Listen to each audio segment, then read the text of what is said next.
Antoine, on termine avec Crédit Agricole.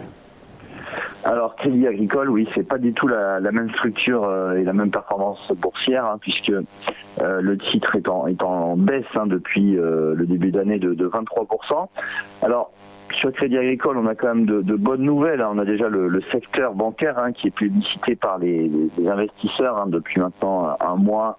Et on a un retour assez impressionnant des investisseurs sur ce secteur. Et Crédit Agricole, la semaine dernière, a annoncé qu'il voulait élargir sa présence en Italie. Notamment via sa filiale Crédit Agricole Italia.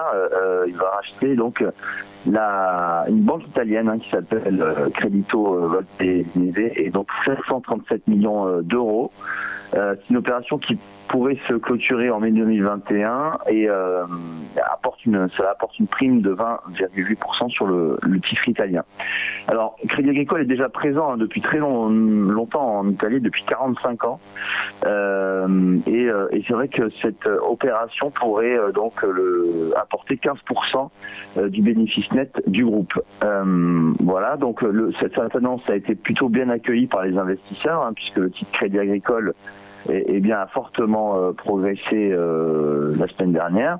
On voit qu'on casse un niveau de résistance très important à 9,50 €. C'est un niveau qui avait été atteint au mois de juin et au mois de juillet, où le titre avait ensuite reflué derrière.